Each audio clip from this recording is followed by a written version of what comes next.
My name is Emma, and I went back to school at 30. I was sitting in a quiet kitchen with my laptop open and a cold cup of tea beside me. The clock showed 11:30.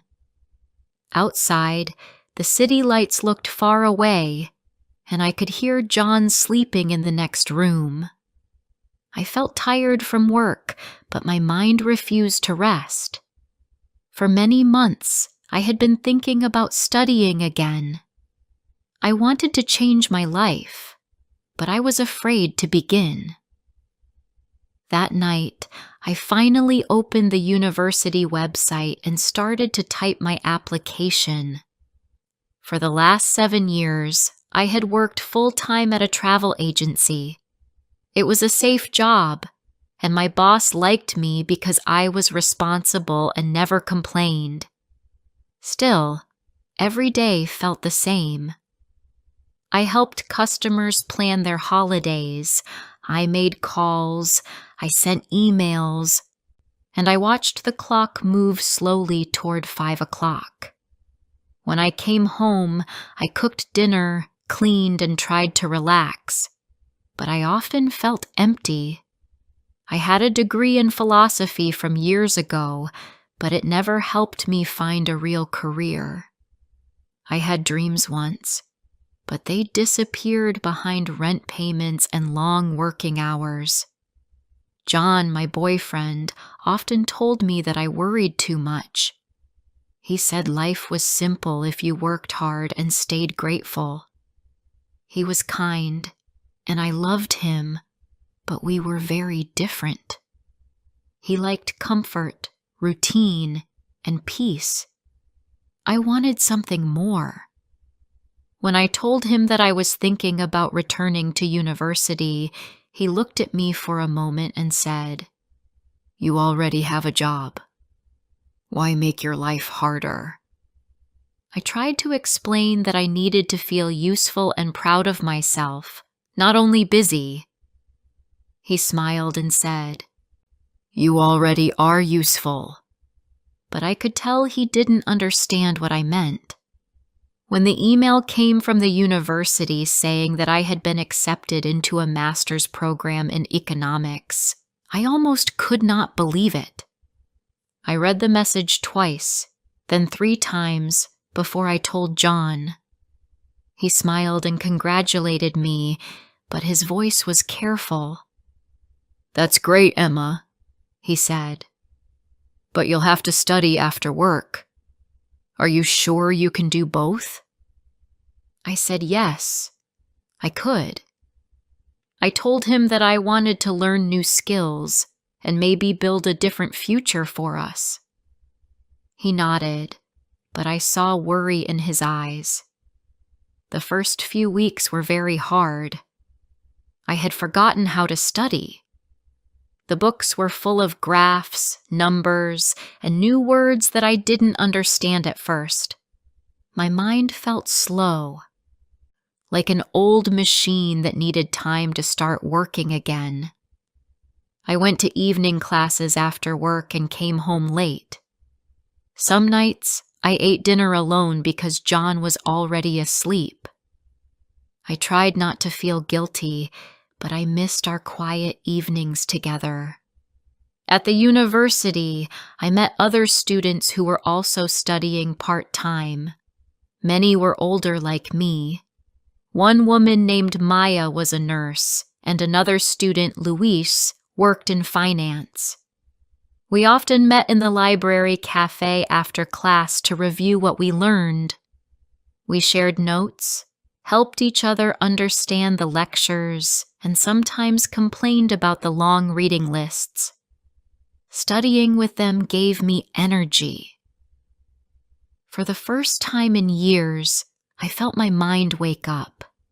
It was not easy, but it was exciting to learn again.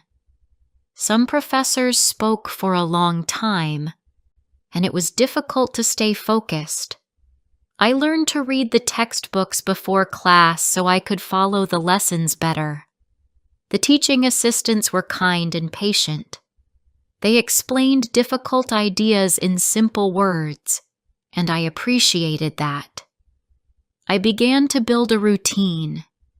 I worked from 9 to 5, attended evening classes, and studied on weekends. It was not a balanced life, but I felt proud that I was doing something important.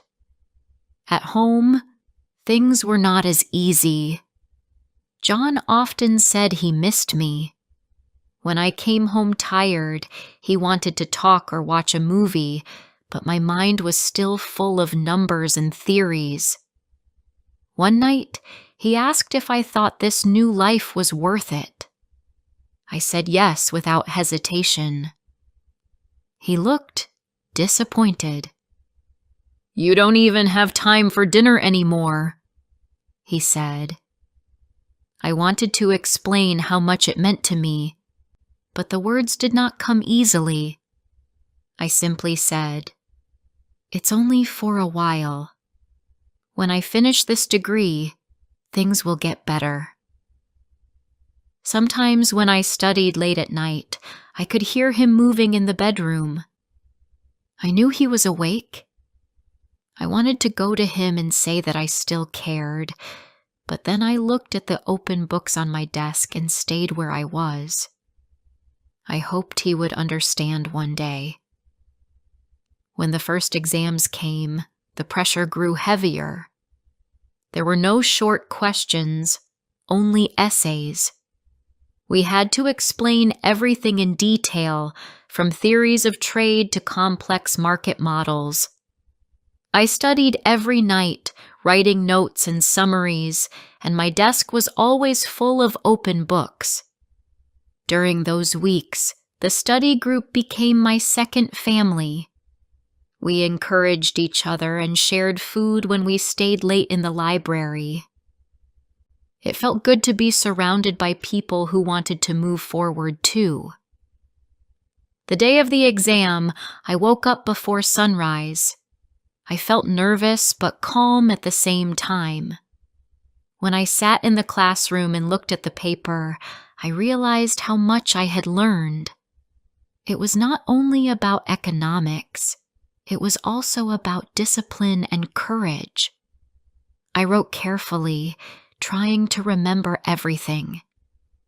When I finished, I felt light and tired at once.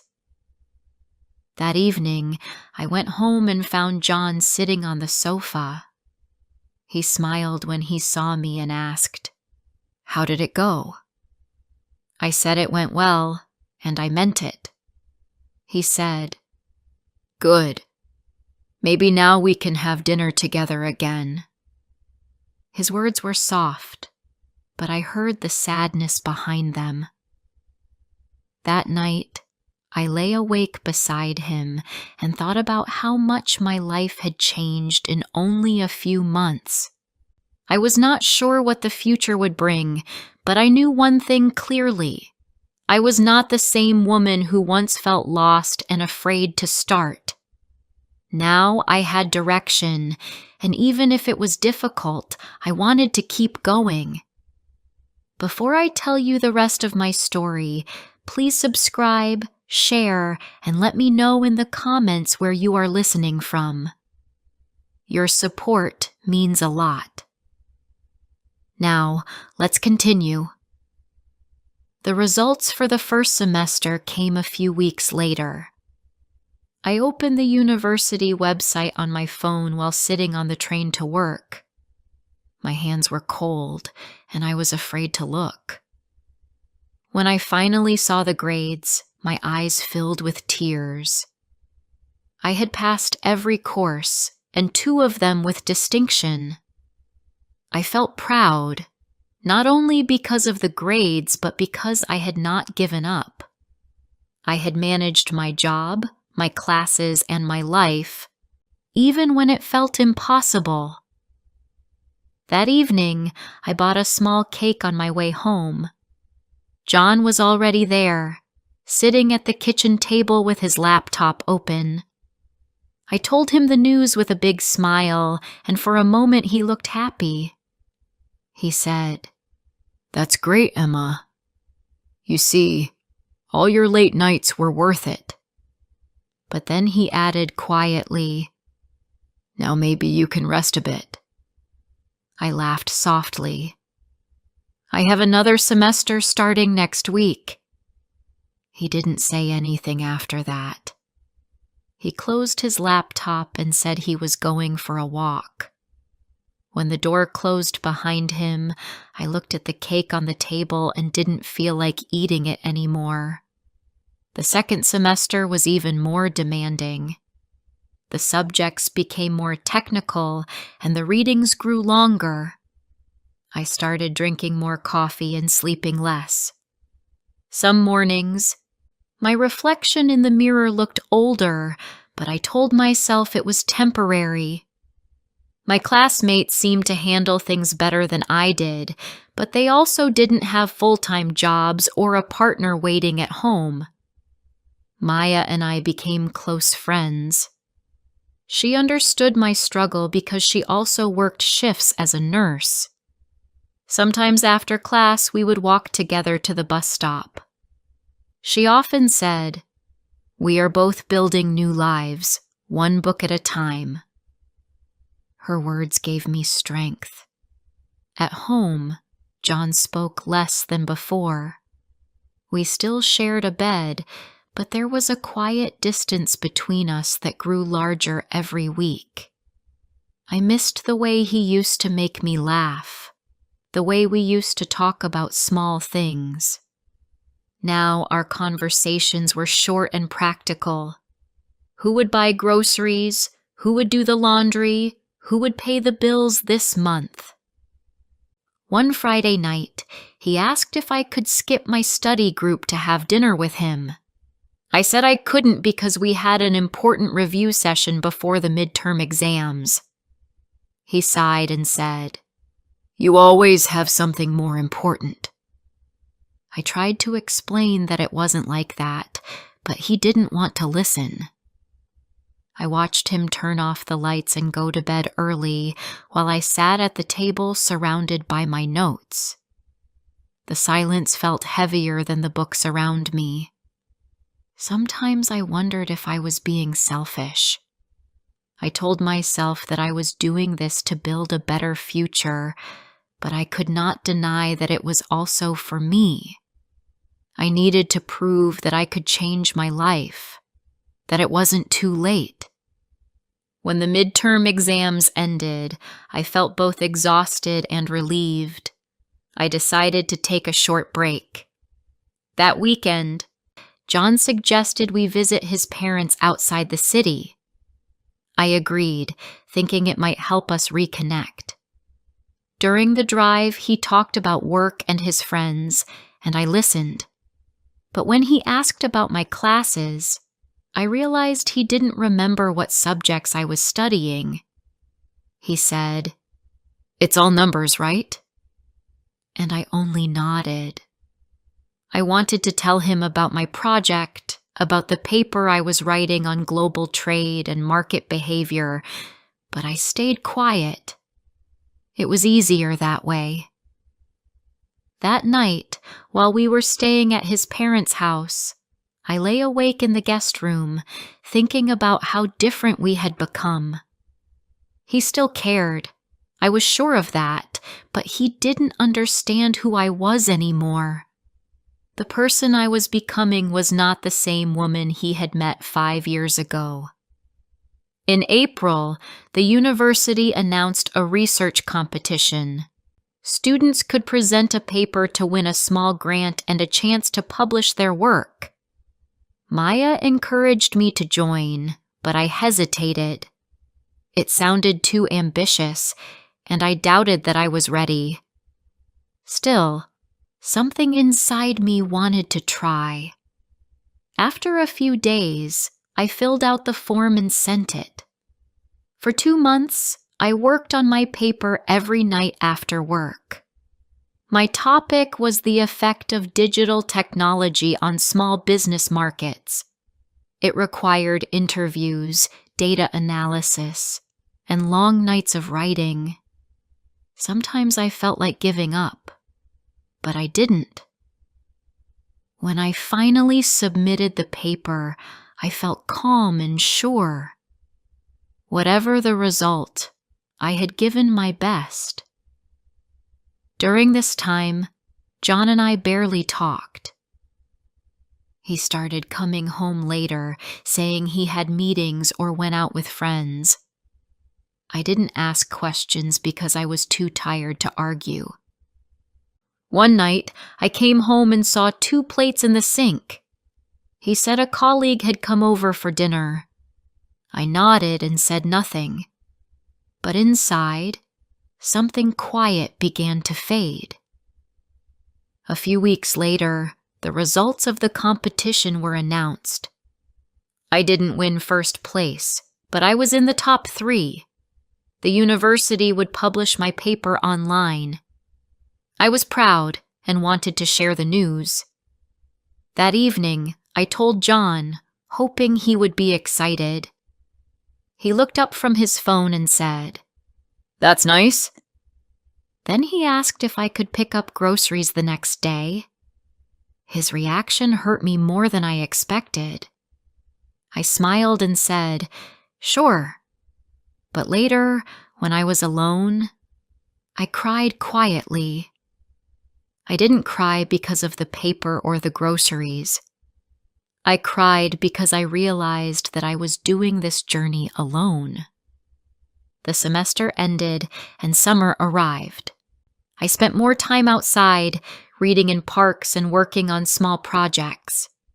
Maya and I met often, and we talked about our goals. She wanted to move to another country after finishing the degree. When she asked me what I wanted, I said I didn't know yet. At home, things continued to change. John and I spoke politely, but the warmth was gone. Sometimes I thought about ending things, but then I remembered all the years we had shared. I still cared about him deeply, but it felt like we were walking in different directions. In July, my department offered me a part-time assistant job at the university. It paid little, but it would help with my tuition. I was happy and said yes immediately. When I told John, he said, "So now you'll have even less time?" His words were sharp, and I stayed quiet. That night, I thought about how much I had changed since the beginning. I was not the same person who once feared to apply for school.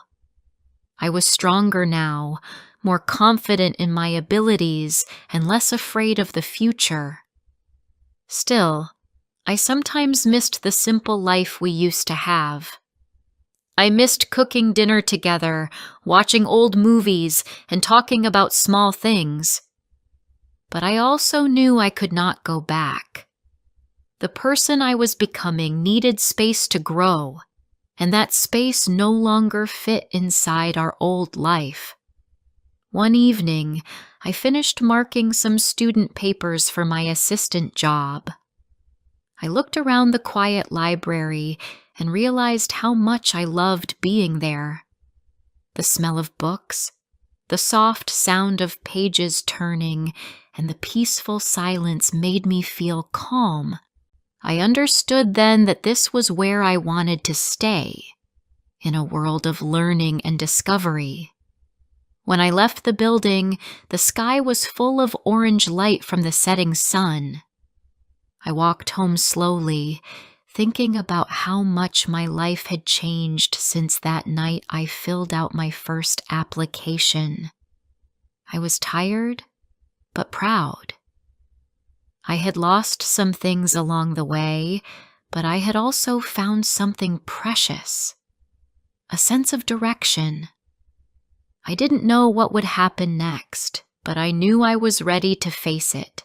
When the final year of my program began, I felt both excited and afraid.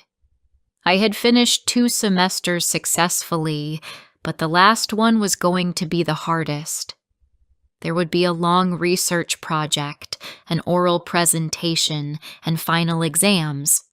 At the same time, I still had to work my full-time job and keep my part-time assistant position at the university. Every hour of my week was planned.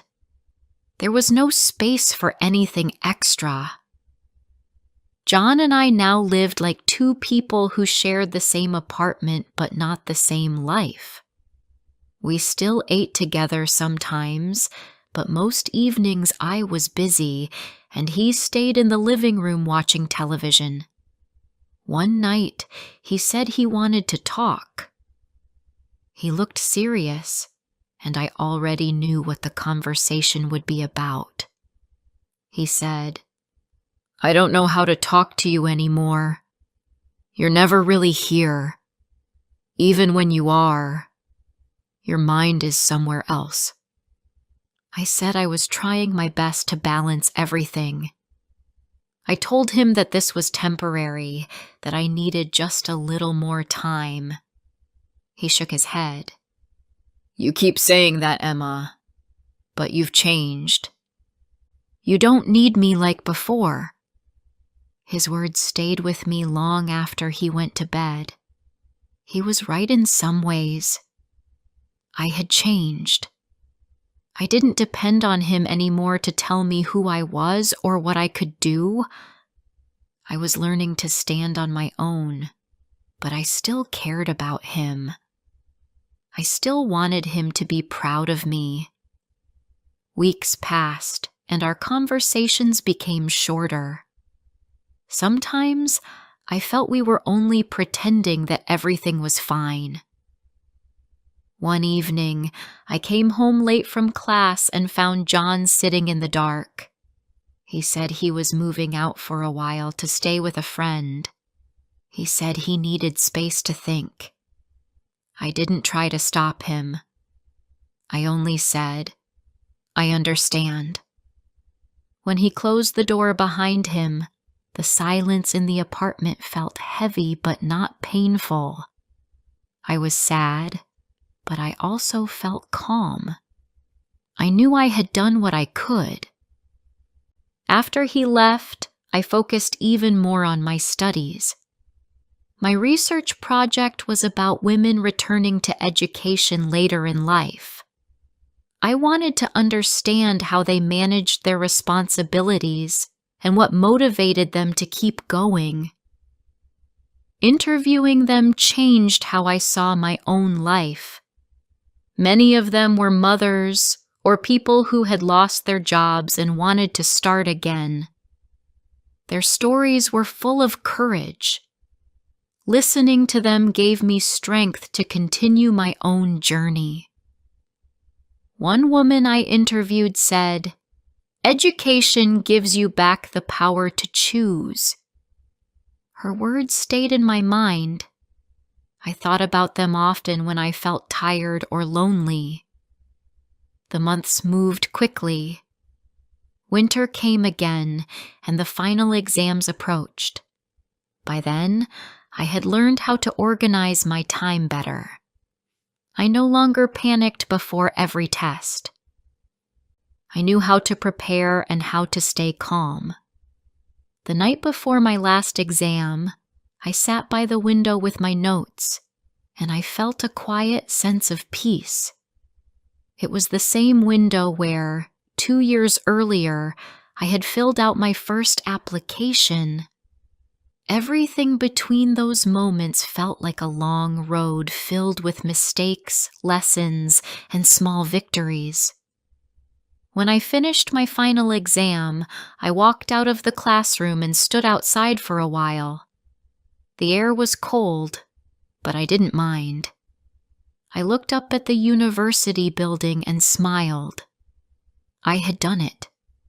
For the first time in many years, I felt proud of myself not for what I hoped to do one day, but for what I had already done. That evening, I went home to an empty apartment. I made myself a cup of tea and sat on the sofa. It was quiet, but not in a sad way. It felt peaceful. I thought about John and all the moments we had shared.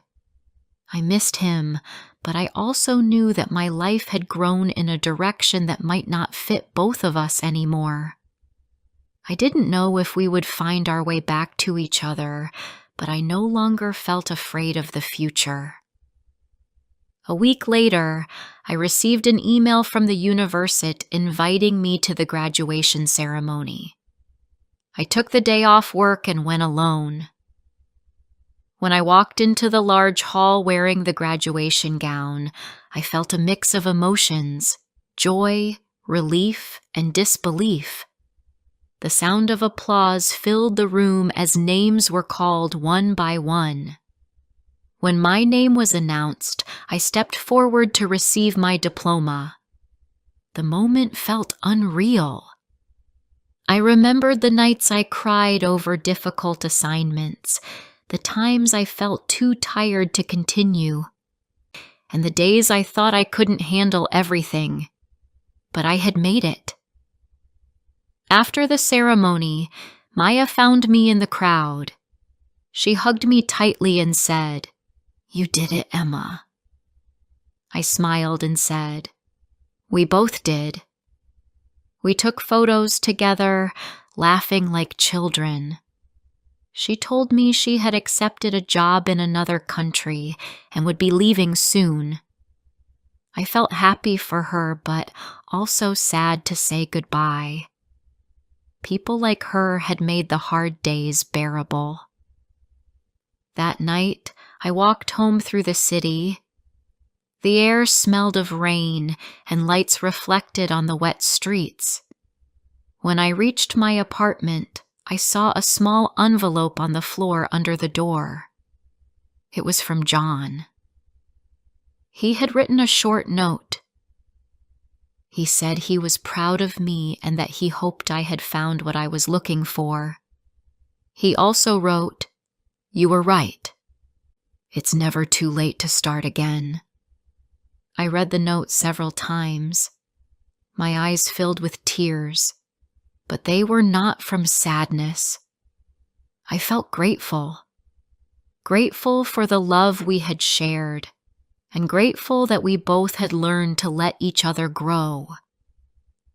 I put the note in my desk drawer next to my diploma. The following months were quiet, but full of new beginnings. I decided to continue working at the university part-time while applying for jobs in research and policy. It wasn't easy to find the right position, but I no longer felt lost. Every morning when I looked in the mirror, I saw a woman who had worked hard for her future. Sometimes people asked me why I decided to return to school at 30. I usually smiled and said, because I wanted to understand myself better. But the truth was deeper. I went back to school to change my life, but education gave me more than that. It gave me confidence, independence, and the courage to start again when things didn't go as planned. One evening, months later, I was walking across the campus where it had all begun. The buildings looked different in the soft light of sunset. I stopped for a moment and watched a group of new students entering the library. They looked young and full of energy. I remembered my own first day and how uncertain I had felt. I smiled to myself and whispered, "You did it, Emma." It wasn't pride. It was gratitude. Quiet and real. As I walked away, I thought about all the people who dream of starting again but are afraid to take the first step. I hoped they would one day find the same courage I had found that night in my small kitchen when I pressed submit on my application and chose to believe that change was still possible.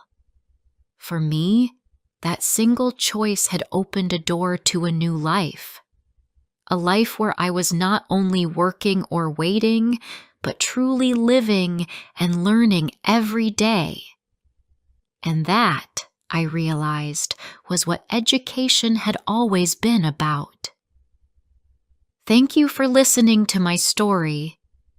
If you enjoyed it, please subscribe, like, and share it with friends who are also learning English.